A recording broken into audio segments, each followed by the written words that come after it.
وعدہ کیا تھا جب اللہ تعالیٰ نے پوچھا تھا الستو بربکم، کیا میں تمہارا رب نہیں ہوں؟ تو ہم سب نے کہا تھا قالوا بلا، کیوں نہیں، اے اللہ تو ہمارا رب ہے۔ یہ وعدہ ہم کر چکے ہیں اللہ کے ساتھ، لیکن اس وعدے کی یاد دہانی پیغمبر آ کے کرتے رہے۔ اور جتنے پیغمبر آئے، قرآن حکیم نے ذکر کیا ہے کہ جتنے نبی ہم نے مبعوث کیے، سب نے آ کے اللہ وحدہ لا شریک کی توحید ہی کا سب سے پہلے تذکرہ کیا، اور پھر جا بجا اللہ رب العزت نے اس بات کا اظہار کیا وَإِلَٰهُكُمْ إِلَٰهٌ وَاحِدٌ وَأَنَا رَبُّكُمْ فَاعْبُدُونِ، ایک ہی الہ ہے اور میں ہی تمہارا رب ہوں، اور میری ہی عبادت اور بندگی بنتی ہے۔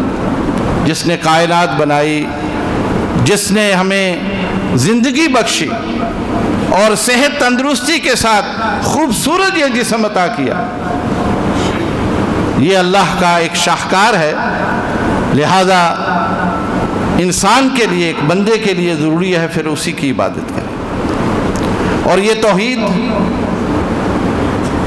یہ محض یہ نہیں ہے کہ آپ یہ سمجھ لیں کہ یہ عقیدہ رکھ لینا کافی ہے، بلکہ بہت سارے ایسے امور ہیں جن میں اس بات کا یقین کرنا کہ یہ طاقت، یہ قوت اور یہ اختیار صرف اللہ کے پاس، یہ زندگی جو مجھے اور آپ کو بخشی یہ اللہ کے پاس، کسی کو اولاد دینا کسی کو نہ دینا یہ اختیار اللہ کے پاس، کسی کو بیمار کر دینا یا شفا دے دینا یہ اللہ کے پاس، عزت اور ذلت اللہ کے پاس، غربت اور مفلسی اللہ کے پاس، دولت اور ثروت اللہ کے پاس۔ یہ رزق جو میں اور آپ سمجھتے ہیں کہ ہم کما کے لاتے ہیں اپنی محنت سے، اپنی صلاحیت سے، کوئی یہ سمجھے کہ میں اپنی ڈگری کے بل بوتے پہ کماتا ہوں، میں خاندانی ایک ماہر ہوں اس کی بنیاد پر کماتا ہوں، یہ اس کی بھول ہے۔ یہ بھی اللہ کے پاس ہے۔ وَفِي السَّمَاءِ رِزْقُكُمْ وَمَا تُوعَدُونَ، رزق تو اللہ کے پاس آسمانوں میں، اور وہی نازل کرتا ہے، وہی انسانوں کو دیتا ہے۔ آج تک آپ نے نہیں دیکھا کہ کبھی آپ سفر پر گئے ہوں جہاں آپ اپنی ضروریات لے کے جاتے ہیں، کپڑے لے لیے، ضرورت کی کوئی چیز لے لی، وہاں کوئی بھی شخص اپنا رزق اٹھا کے نہیں لے جاتا، کوئی بھی شخص آٹا، دال، چاول، گھی اپنے بیگ میں رکھ کے نہیں لے جاتا۔ جہاں پہنچتا ہے اللہ نے پہلے سے اس کا رزق وہاں نازل کیا ہوتا ہے، گھر سے زیادہ بہتر وہی کھاتا ہے۔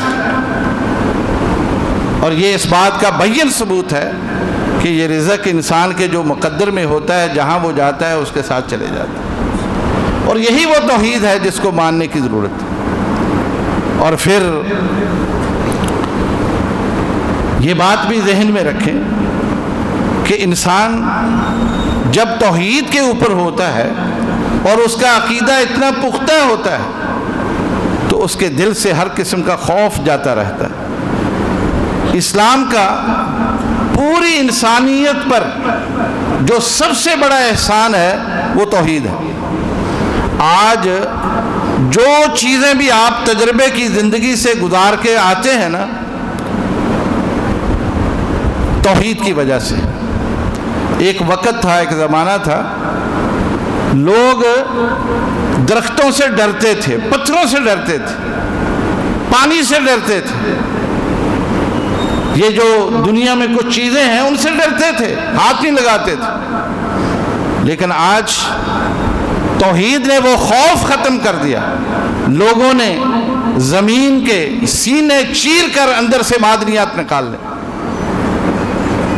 اور بے شمار ایسے تجربات کیے ہیں جو انسانیت کی بھلائی کے لیے، اور اس کے پیچھے توحید کا عقیدہ وہ کار فرما ہے۔ اور اس نے آ کے لوگوں کے اندر سے وہ تمام چیزیں، وہ خوف ختم کیا، اور میرے اور آپ کے لیے تو بہت ضروری ہے۔ بحیثیت مسلمان یہ اسلام کا بنیادی عقیدہ ہے، اس کی ماہیت کو، اس کی پوری طرح سے اس کو سمجھنے کی ضرورت ہے۔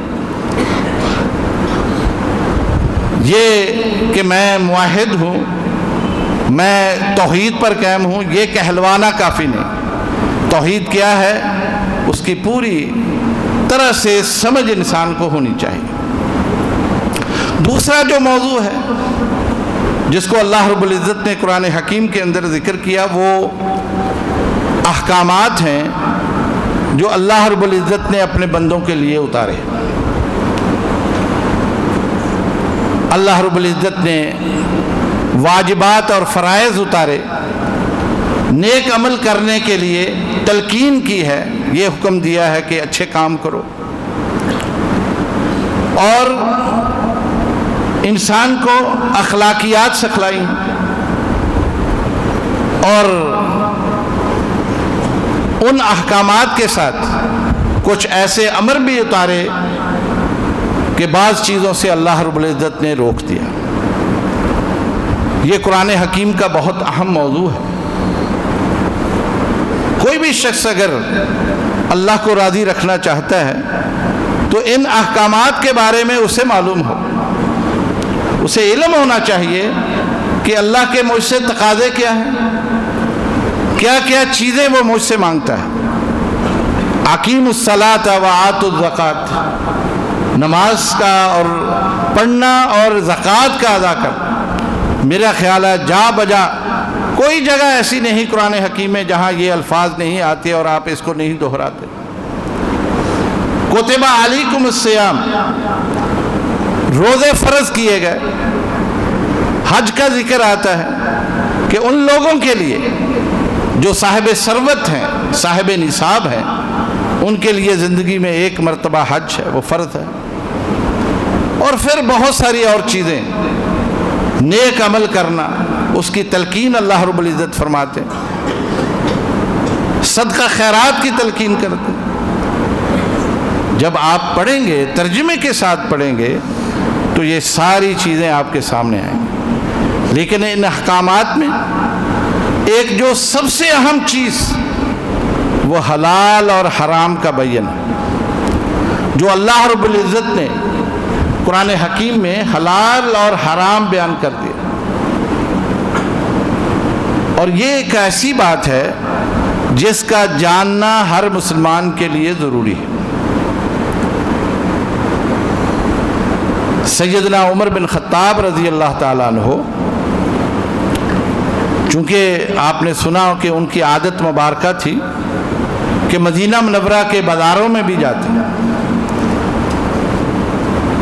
بازار جاتے تو دیکھتے کہ کوئی نئی دکان کھلی ہے، صاحب دکان کو بلاتے، اس سے پوچھتے، بھئی میرے بھائی آپ کو مبارک ہو، نیا کاروبار شروع کیا ہے، اللہ برکت عطا فرمائے، یہ بتاؤ آپ کو حلال حرام معلوم ہے؟ معلوم ہے آپ کو حلال کیا ہے حرام کیا ہے؟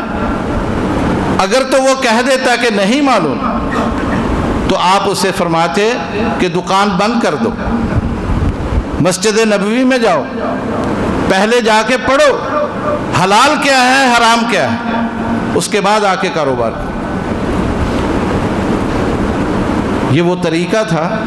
اب وہ جو صاحب دکان ہے وہ وقت کا شیخ الحدیث نہیں تھا، یا وہ مفتی بننے کے لیے نہیں گیا تھا، وہ ایک عام شہری تھا۔ آپ بتائیے سینے پر ہاتھ رکھ کر، کیا ہمارا مزاج یہ ہے؟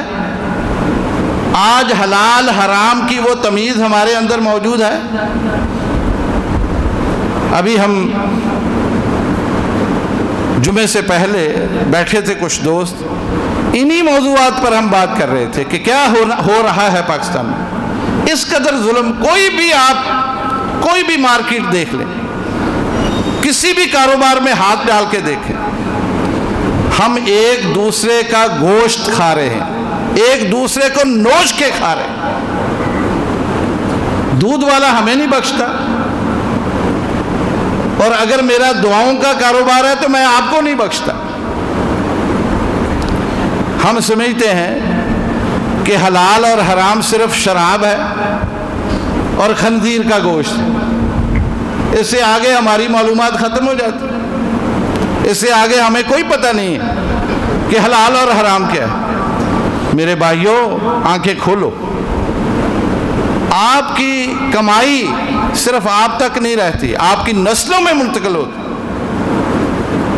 اگر آپ کو حلال حرام کا ہی نہیں پتہ تو کیا کریں گے آپ؟ یعنی یہاں کھڑے ہو کے مجھے وضاحت کرنے کی ضرورت نہیں ہے کہ پاکستان میں کیا ہو رہا ہے۔ کوئی کاروبار میں کسی بھی تخصیص نہیں کرتا، آپ ذرا جھانک کے دیکھیں، آپ کی آنکھیں کھل جائیں گی کیا ہو رہا ہے۔ ہم سب مجرم ایک دوسرے کو نوچ کے کھا رہے، اور اس کی وجہ یہی ہے کہ حلال حرام کی تمیز نہیں۔ اگر اس موقع پر میں یہ تقاضا کروں کہ ہمیں قرآن پڑھنا چاہیے ترجمے کے ساتھ، ہمیں پتہ تو چلے، اس لیے کہ حلال اور حرام، کسی چیز کو حلال کرنا اور کسی چیز کو حرام کرنا، یہ صرف اللہ کا اختیار ہے، یہ صرف اللہ کا اختیار ہے، کسی اور کے پاس یہ اختیار نہیں۔ ہزار توجیحات وہ کرے، وہ درست نہیں ہے۔ وقت نہیں ہے کہ میں اس کی تفصیل میں جاؤں۔ نبی کریم صلی اللہ علیہ وسلم کے پاس عدی بن حاتم آئے، حاتم تائی کا نام تو آپ نے سنا، ان کے بیٹے مسلمان ہونے آئے، لمبا قصہ ہے۔ رسول اللہ صلی اللہ علیہ وسلم نے ان سے کہا تھا، کیونکہ وہ عیسائی، پہلے عیسائی تھے بعد میں مسلمان ہوتے، آپ نے ان سے کہا تھا کہ آپ نے تو اپنے مذہبی پیشواؤں کو رب بنا رکھا ہے۔ اس نے کہا یا رسول اللہ، ہم نے کبھی ان کی عبادت نہیں کی، کبھی ہم نے ان کو سجدہ نہیں کیا۔ آپ نے پوچھا کہ اچھا یہ بتاؤ، کیا وہ حلال کو حرام، حرام کو حلال کرتے تھے؟ کہنے لگے یا رسول اللہ یہ تو وہ کرتے تھے۔ فرمایا یہی رب ہونا ہے۔ آج آپ میں سے کوئی شخص اس غلط فہمی میں کہ میں جو کر رہا ہوں وہ حرام ہے اور آپ حلال سمجھتے ہیں، آپ سوچئے آپ کہاں کھڑے، آپ ذرا سوچئے آپ کہاں کھڑے ہیں۔ آپ اپنے آپ کو رب بنا رہے ہیں، اس سے بڑا جرم اور کیا ہوگا؟ ایک لمحے کے لیے سوچئے کہ آپ کہاں کھڑے ہیں۔ میرے بھائیوں، قرآن حکیم کے اندر اللہ رب العزت نے جو تیسرا موضوع جس کا ذکر میں کرنا ضروری سمجھتا ہوں وہ قصص القرآن ہے۔ اللہ رب العزت نے بہت سارے واقعات قرآن حکیم میں ذکر کیے، اور حضرت آدم سے لے کے حضرت عیسیٰ علیہ السلام تک جو کچھ ہوا ہے اور جس کو اللہ رب العزت بہتر سمجھتے ہیں کہ وہ ہمیں بتائیں، اللہ نے اس کا ذکر کر دیا، ان انبیاء کا بھی، اور پھر اس کے ساتھ ان امتوں کا بھی جنہوں نے بات نہیں مانی، جنہوں نے سرکشی کی، پیغمبر کے ساتھ استہزاء کیا اور ان کا مذاق اڑایا، ان کی باتوں کو ہلکا لیا۔ اللہ رب العزت نے بتا دیا کہ پھر میں نے ان کی نسلیں ختم کر دی، ان کا وجود ختم کر دیا۔ کہاں ہے عاد، کہاں ہے سمود، کہاں ہے فرعون کی نسلیں؟ یہ سب واقعات اللہ رب العزت نے ذکر کیے، اور اس میں یہ بھی بتایا کہ ان امتوں کی سیاست کیا تھی، ان کی اقتصادیات وہ کیسی تھی، ان کی معاشرت کیسی تھی، وہ کیسا دھندا کرتے تھے، کیسا کام کرتے تھے۔ حضرت شعیب علیہ السلام کا ذکر آتا ہے، اس لیے میں کہتا ہوں قرآن پڑھو، ترجمے سے پڑھو۔ ذکر آتا ہے کہ اس کی قوم کم تولتی تھی، کم تولتی تھی۔ ویل للمطففین، ایسے لوگ جو چیزیں لیتے ہوئے تو بھاری بھرکم لیتے ہیں اور دیتے ہوئے ہلکا کرتے ہیں، میٹروں میں لے کے کپڑا گزوں میں دیتے ہیں۔ یہ چھپی ہوئی بات ہے۔ شعیب علیہ السلام کی بربادی کا نتیجہ یہی تھا، کم تولتے تھے، کم پیمائش کرتے تھے۔ اور آج بازار جا کے دیکھ لیں، ایک ریڑھی والے سے لے کے بڑی سے بڑی کرانے کی دکان میں کیا ہوتا ہے؟ میرے بھائیوں، یہ وہ حقائق ہیں جو ہمارے سامنے، اور ہمیں قرآن انتباہ کر رہا ہے، متربی کر رہا ہے کہ انسان بنو۔ اگر تم نے سابقہ امتوں سے کوئی سبق نہیں لیا، تمہارا بھی انجام یہی ہو۔ ہم گلے کرتے ہیں نا کہ حکومت انتظام نہیں کرتی، یہ ہو گیا وہ ہو گیا۔ او بھائی، حکومت تو بعد کی بات ہے، ہم کیا کر رہے ہیں؟ اپنے لیے جو کچھ ہم کماتے ہیں وہی ہمارے سامنے آ رہا ہے۔ سب سے بڑے مجرم تو ہم ہیں۔ ہم خود ایک دوسرے کے لیے عذاب بنے ہوئے، یقین جانیں، ہم خود ایک دوسرے کے لیے آزمائش بنے ہوئے۔ حضرات گرامی،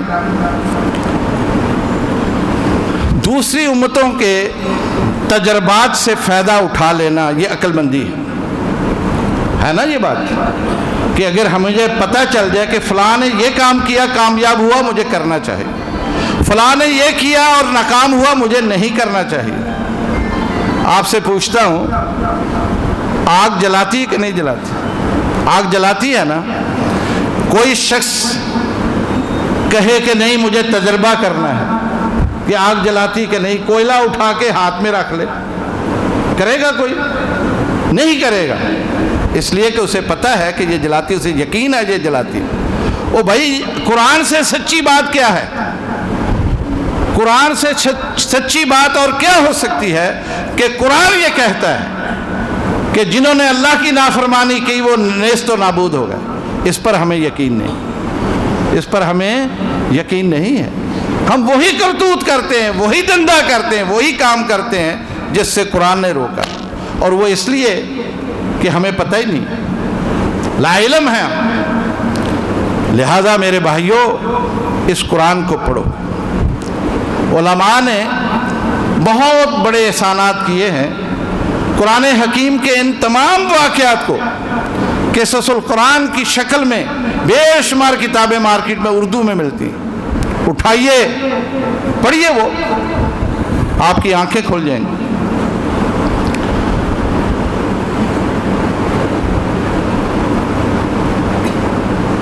ایک اور موضوع قرآن حکیم کا بڑا اہم ہے، اور وہ ہے آخرت کی فکر۔ اللہ رب العزت نے ہمیں متنبہ کیا ہے کہ لوگوں، تم ایک محدود وقت کے لیے اس دنیا میں آئے، یہ وقت بہت محدود ہے، ہر شخص کا اپنا اپنا وقت ہے، اور ہم دیکھ رہے ہیں کوئی 60 سال، 70 سال، کوئی 50 سال، کوئی 40 سال، جو بھی اللہ تعالیٰ نے کسی کے نصیب۔ اس دنیا میں تم نے وقت گزارنا ہے اور یہاں سے گزر جانا ہے، اور کہاں جانا ہے؟ آخرت کو سدھار جانا۔ جو کچھ اس دنیا میں کیا ہے اس کا نتیجہ تم نے آخرت میں دیکھنا ہے، اور آخرت پر یقین۔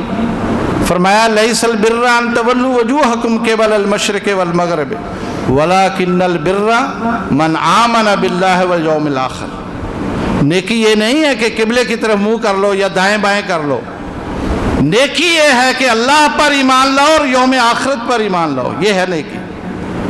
آخرت پر یقین جس شخص کا ہو اس کی زندگی بڑی مختلف ہوتی ہے، وہ ہر وقت گھبرایا رہتا ہے، اس لیے کہ ہر کام کرتے ہوئے 1000 مرتبہ سوچے گا کہ اس کا جواب میں نے اکیلے جا کے دینا ہے۔ آخرت کا یہ تصور اسلام نے ہمیں دیا ہے، اور قرآن حکیم میں جا بجا اللہ رب العزت نے اس کا ذکر کیا، اور ہمیں متنبہ کیا ہے کہ باز آ جاؤ، اپنی زندگی کو صحیح کرو، اس لیے کہ لوٹ کے میرے پاس آنا ہے، اس کے علاوہ کوئی چارہ نہیں۔ یہ دنیا میں تو انسان اپنے لیے جو چاہے کرتا پھرے، اچھا برا کر کے وہ اپنا وقت گزارتا ہے، لیکن یاد رکھو پھر جانا تو وہی ہے نا۔